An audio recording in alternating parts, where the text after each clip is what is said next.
All right, today I'm gonna talk about the incorporated nonprofit ecclesiastical church versus the Kingdom of God church and the characteristics of both of them.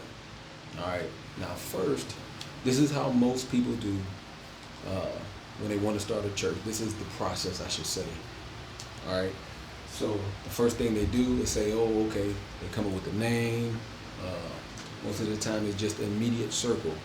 If he's married, his wife, his kids, or vice versa, and a best friend, definitely the mama is joining, and the dad if he's there and everything like that.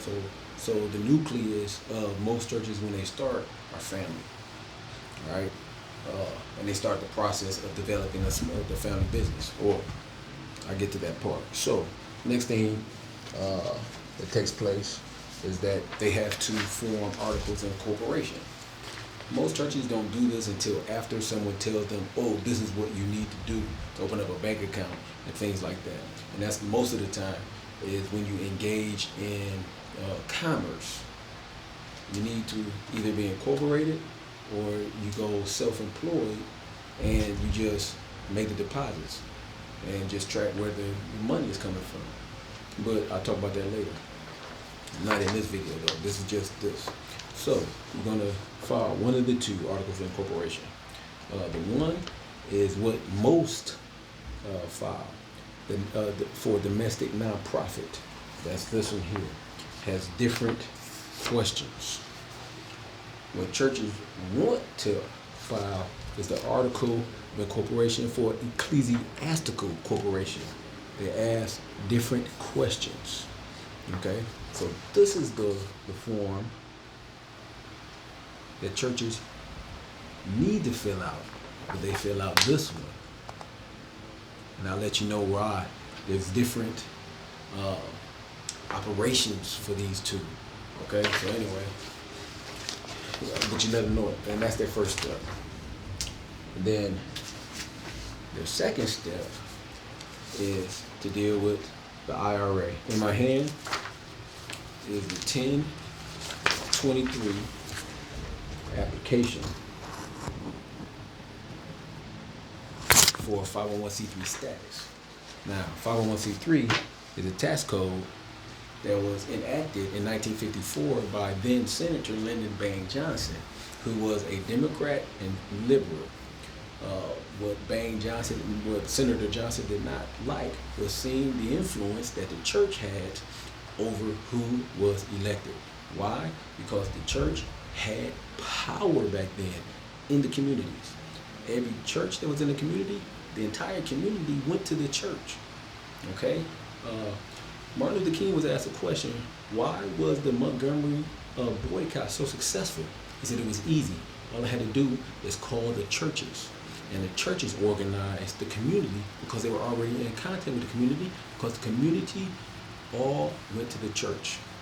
That's the nucleus. That's the nucleus. So that was 1954. So Lyndon Baines Johnson didn't like that, so he enacted 501c3, and from that moment forth, 1954, and what basically is a gag order. You can't endorse politicians, and you can't speak on any political issue when you are a 501c3. Now, before 1954, guess what? The church was already exempt from federal taxes. That's all 501c3 does, is makes you exempt from federal taxes. Nothing else. You still have to pay state property taxes. You still got to pay income tax, meaning any type of state tax, sales tax, all that. You still have to pay as a church. But revenue, federally, you don't have to. Okay? So that's what that is. So it was already there. Didn't need any of it. Don't need any incorporating.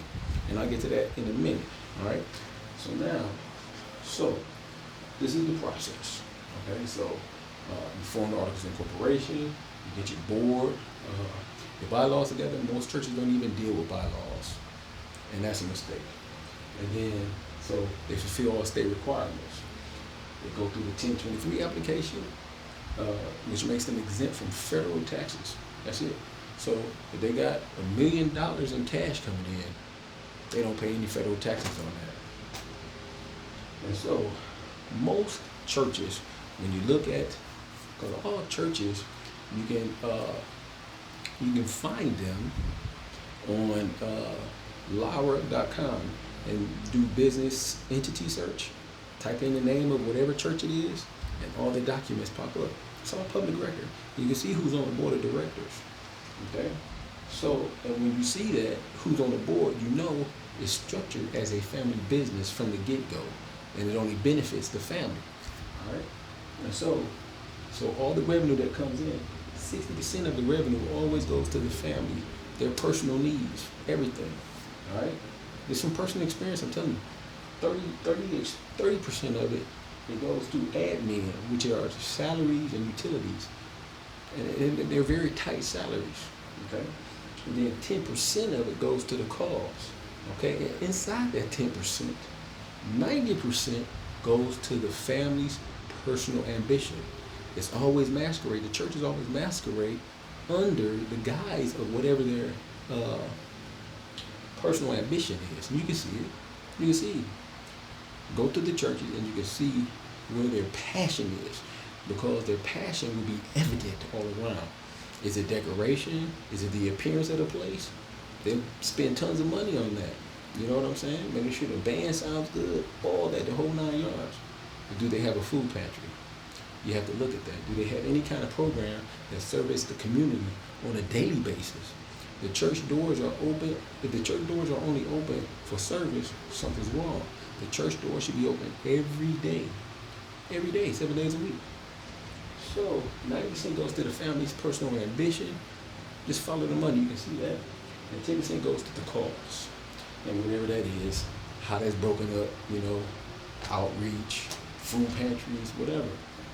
So this is it. And on top of that, and so this is what they also go through the process of setting up their board. So in your bylaws and in articles of incorporation, you gotta say who's the president, who's the treasurer, who's the secretary. And then you appoint 3 directors and you can have more if you want, but they start off with 3. And those 3 have voting rights, okay? The president doesn't have voting rights. This is written in the bylaws, but this is set up so that the directors can regulate the officers, so the officers can't go rogue.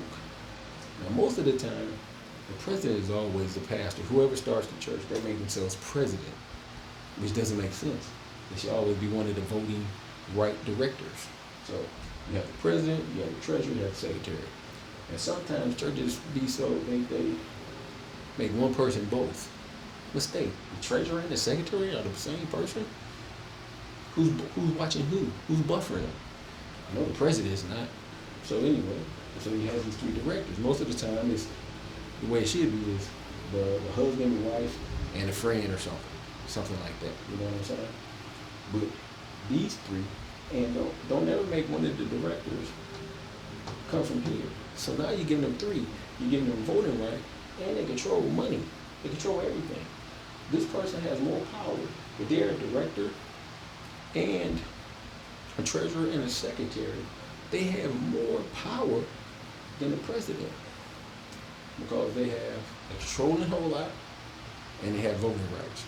And they can turn just one person against the pastor, they can take over the church. See, they don't know that. And see, so all that confusion is part of the 501c3. It's part of the ecclesiastical churches. That's what this is. This is the world's way of doing it. God's way of doing it is here. It's found in the book of Acts. As far as paying taxes, because this is what they're trying to avoid, paying taxes. And Jesus made it clear in 2 instances that we must pay taxes. For one, not to offend the government, not to offend anyone else who's pointing our finger and say, oh, they don't even pay taxes. You understand? The churches, they pay taxes in flying jets. And people are screaming about it because they're trying their best to avoid paying taxes. Here Jesus says pay taxes. Render to Caesar, do to Caesar. He told Peter to go get the coin out the fish, so and pay for him and Peter, so it won't offend anybody. Okay, and the revenue that comes in, there's no salaries, there's no expenses, based off of Acts 2 and 4, and I'll show you, in the later video how that is accomplished. 100% to the cause. There it is again, Acts 2 and 4. Okay, it's for the expansion of the kingdom. How it's done, it's not a board or anything. It's not one person. According to the word, it was 120 at the day of Pentecost that was in the upper room who all got filled with the Spirit of God first. It was 120 of them. And they went out and preached the kingdom of God to where 8,000. So 120 based off of 1 Timothy chapter 3. If a man desires the office of a bishop or an apostle, he desires a good thing. So that's how it starts. But it has to be with a plan. And so that's the difference between 501c3, this is their structure, versus the kingdom of God structure. 100% to the cause. No buildings, no anything. If anything, it's just land.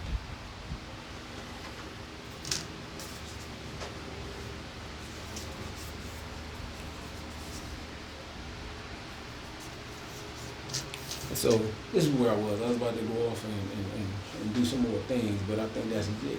This is the gist of it. This is it. No one can dispute this. No one can dispute this is the way the world does it. And to make it a very point, they're governed by the government. The IRS, and the IRS is governed by the government, the United States government. Okay? And this is why when they say, anyway. So this is how you set up a worldly church, I want to say. A 501c3 is the best way I can say it. And this is God's way of doing it. It just takes a group of people that believe the word, that study the word, and things can change. If anything, it's showing that the church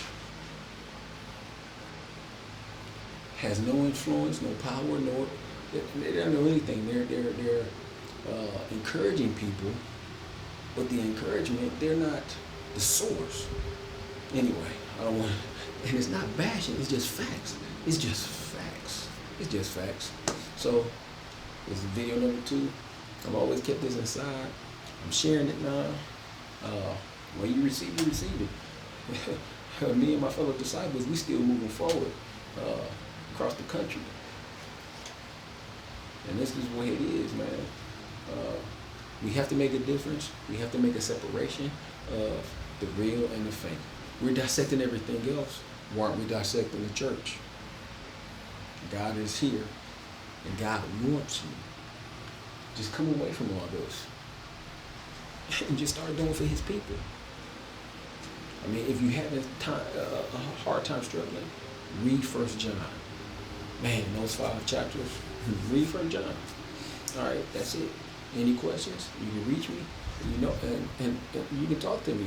Now, everybody who know me, especially inside the church circle, they know I know this. They know I know this. So they know I know this is how it's done. And I can pull up anybody's ecclesiastical or their articles of incorporation and see who's on the board. See if you're the owner. I can see it all. I can see how you structure it, and I know exactly what's going on. That's any church. I can put it in. Name a church, I can show you. Matter of fact, next video I'll put it up there and let you see. Because I really think we have to start doing a litmus test on these churches. So, but anyway, that's it. I'm not trying to run. That's it, A and B. Any questions? Give me a call. Peace.